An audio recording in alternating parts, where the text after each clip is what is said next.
Nag-box tayo ng Globe prepaid. Nabili natin to sa sa Shopee, pero official store siya ng Globe. So binayaran ko dito ay $8.99. Tapos ang niya, description niya ang kasama, may free 20 GB data na siya pag the moment na i-register yung modem at saka SIM. So kailangan i-register pa to sa tapos plug and play na siya. Tapos pwedeng makapag-share or makakonect siya up to 6 devices or better. 2 times stronger siya ng signal versus yung old Wi-Fi na packet o old Globe Wi-Fi packet. Maganda palang backup yan, ano? Oo, maganda. Pag work from home to. Sa work from home. So, gagamitin natin to sa CCTV. Connect natin siya. May app naman yan, no? So malalaman mo pag may kumonect dun sa ano mo. Oo. Saka hindi mo naman papaalam yung password. So, maliit lang siya, oh. May pin yan, Han. Oh. Yung pin pag pinipindot, makakakonect ka dyan. Ha? Hindi, sabit ko. Plano nga ako mag-piso wifi dun eh. Pwede siguro to, no?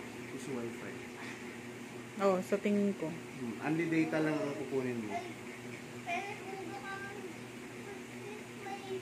So 4G lang siya, 4G LTE. Tapos fast internet, plug and play, no installation needed, no monthly fee. So re-reload lang siya. Mayroon siyang free na 2GB. 90 days yung validity ng 2GB niya. Yun, tipid nga talaga to pag ito yung ginamit ko sa bahay. CCTV lang. Ha? Di ba CCTV mo lang yan? Oo. CCTV lang tayo gamitin. Hindi ko pa alam kung paano to. So, let's discover kung ano meron dito. Ayun. So, wala siyang antena. Di gaya ng old na Globe na may pa-antena pa siya. Tapos ito na yung number niya na nasa likod. Yan. Ang cute ulit. Plug and play siya. So ngayon, i-register muna natin siya sa, hindi ko alam paano siya makaka-receive ng text message. Meron niyang instruction, Han. Punta tayo sa instruction. Meron niya yung pupunta may website. So yan, pause muna. Hanap na ako ng sasaksakan. So yan, ipa-plug muna natin to para ma-register natin yung SIM. Kasi SIMs na. So website tayo i-route. Plug muna natin. Website or app? Ano? Parang app. Parang app siya.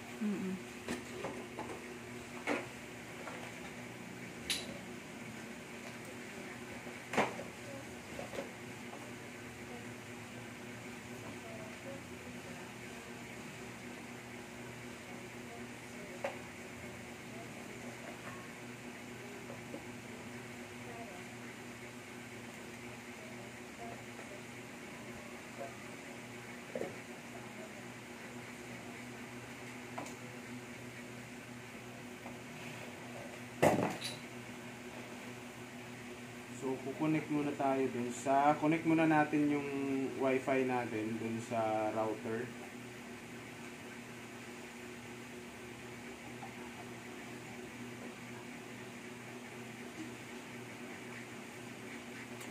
Wala pa, hindi pa nalabas.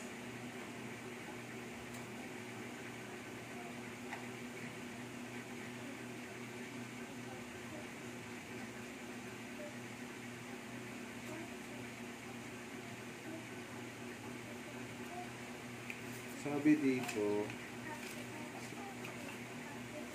plug ang modem, antayin mag-on.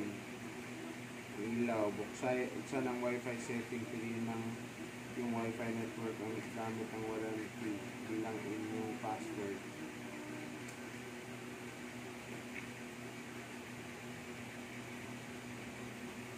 natin. Password. Naka-on na siya.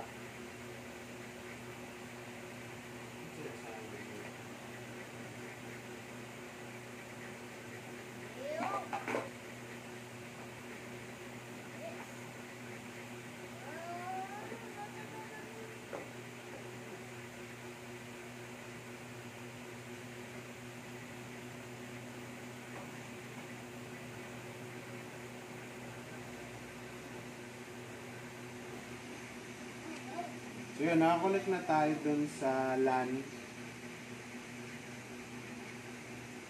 Ang ginamit natin na password dun sa Wi-Fi ay yung key. Wi-Fi key. Tapos sabi dito, punta sa Globe One app. So na-install na natin yung Globe One. Globe One, ayan. So, enter natin yung mobile number ng SIM card na nasa Wi-Fi. Free yan, no? Ha? Free yung SIM card, no? Oo, kasama na siya dun. Kasama na siya sa bibilin mo na Globe at Home. 547307061. Tingnan natin kung saan tayo dadalhin nito. Usually kasi pag SIM card lang na panggamit mo sa cellphone mo, i-send ng OTP. Ngayon, ayan na. Send na nga siya ng OTP. Saan tayo pupunta? Wala naman tayong Instruction. Balik. wala eh. Nakalagay kasi dito, ano lang, sabi niya, buksan ang Globe One app at i-click ang register your SIM now. I-fill out ang form at mag-upload ng isang government ID at isang Yun yung selfie. yung website kanina doon sa Messenger. Wala silang clearance. Make sure Screenshot. you're connected to, select your modem. Log into your modem dashboard using the user and password information found at the back at the bottom of the modem. Pupunta ka sa website. Yung kanina, oo. Yung sa register. So wait, pupunta tayo sa website.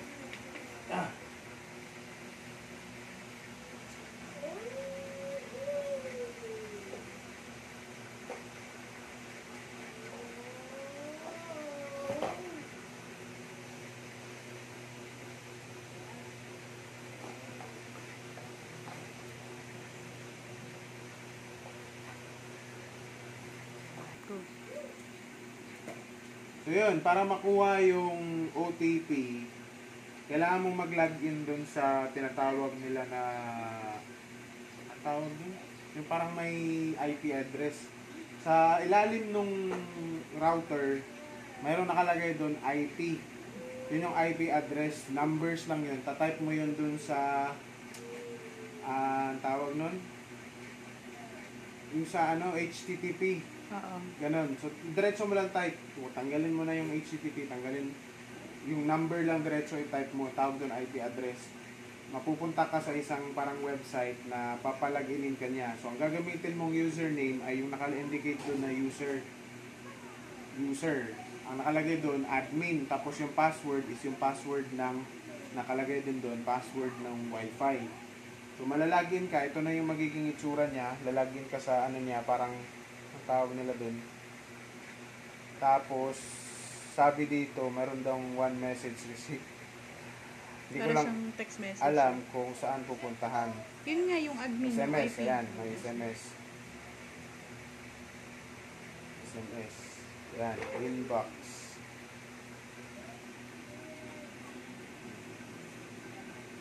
So, wala akong nakitang message dito pa. Kanina may nag-pop up dito sa baba. That one message. Tingnan natin.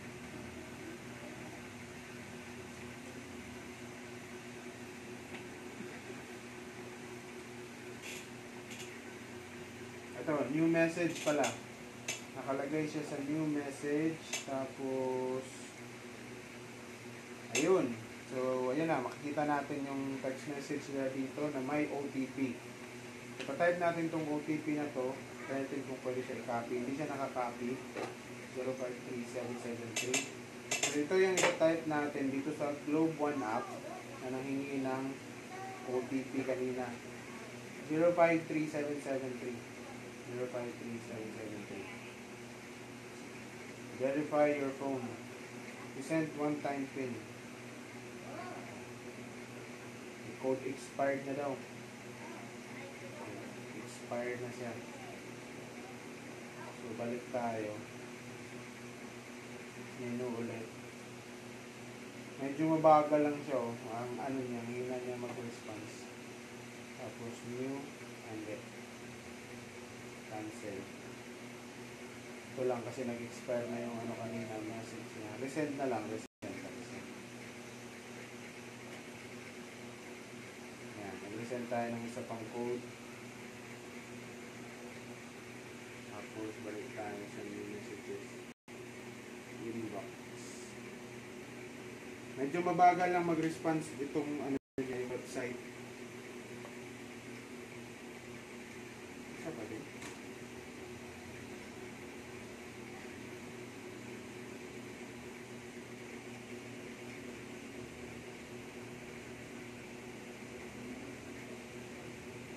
Wala pa ako nakikitang pop-up.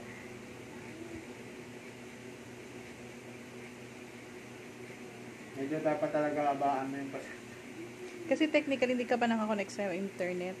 Oh, wala pa. Yung kinunikan ko lang kanina na yung nag-connect ako dito gamit yung wifi key. So ginawa ko, open ako ng wifi, hanap ko yung lalabas yung pangalan ng wifi kasi naka-on na siya.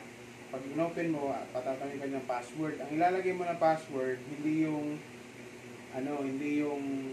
password niya mismo na nakalagay password. Ang ilalagay mo yung wifi key para wala kang internet. Parang may internet ka na limited para sa kanilang.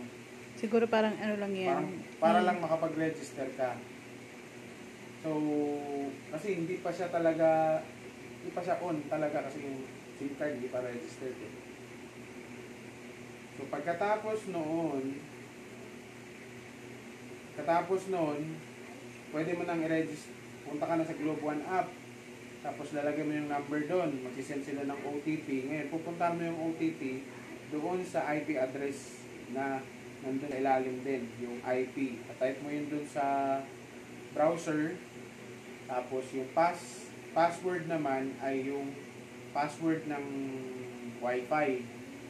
So yun yung type mo, makakapasok ka doon sa ano nila, parang tawag doon eh, parang server nila. So doon mo makikita yung account mo, tapos doon mo makikita yung inbox. Medyo mabagal nga lang siya, tinanong din ano. Mabagal, hindi ko lang alam bakit. Ayan, 778402. 778402. Sana gumana. Ayan, yun na nag-expire. Nag-expire ka kanina. Set your pin. So, nagsiset tayo ng pin natin. Set tayo ng pin. So, agree. Agree lang tayo ng agree sa inyo kasi kailangan namin ng Agree. Sasakupin namin kayo. Tapos, Agree. Let's go.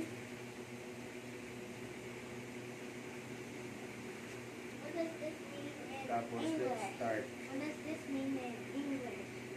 Isulat ang mga katangiang naglalarawan sa mga bata. So, you write the answers here. So, you read with the... Huh? This one, there are two parts. This one is for those kids. It says here, mga bata sa paaralan. So, you put there, this part here are for the kids who are going to school. This part here are for the kids who doesn't go to school. So, in terms of food, what do the kids who go to school eat? And what here? Healthy. They eat healthy food. How about those kids who doesn't go to school? Nothing. Nothing. How about underdamit or clothes? What do the kids who go to school wear? Uniform. Uniform. How about those kids who doesn't go to the school? No uniform. No uniform, and so on. House, the way you talk, health, the way you read, and the way you write. So you just So, read me, and I will tell you what it I means. put wala in here. Yeah, you can put wala. So yun, Do I have to check? yan. So ito na yung ating dashboard sa ating Globe One app. So na-register na rin siguro yung ating Papa, yep. do I have to? Do I have to? Do I have to? In the Tagalog. Yeah, you have to write it in Tagalog because the question is in Tagalog. You just read it so I can translate. That's why I'm here. I'm gonna explain to you what it means. And you're gonna translate it in Tagalog. What's healthy food in English? I mean Tagalog. Masustansyang pagkain. That's a long word. And I don't think I can. And I don't think I can do it. Of course you can. I'll say, Ma. You write down, Ma. Give me 5 minutes. Give me 5 minutes. Let me just finish this. So dito sa ano natin sa dashboard. Hindi pa tayo naka-register. Pagkatapos ng OTP, hindi pa naka-register yung SIM card. So kailangan natin i-click yung register. So Parang inactivate lang yan. parang binigyan ka lang ng access dun sa Globe One app. So ito yun na yung Globe One app. So, register natin yung SIM. So, ito yung pangalan, tapos yung mobile number. So, click natin yung next. And, yan. Wait lang kayo. Hold on. So, yan. Nandito na tayo sa registration part. Tapos, ilalagay ulit natin yung cellphone number dito.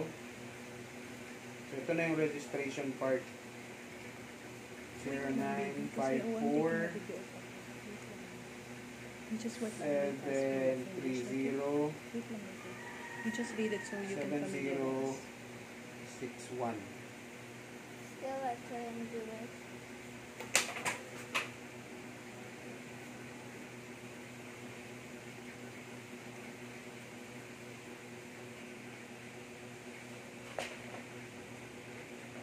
You need the syllables known so that I can understand.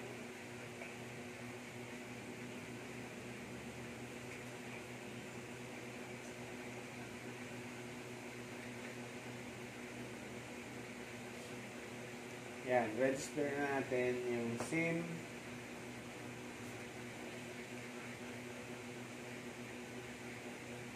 Napalagin na naman tayo. Ang lalagin natin dito.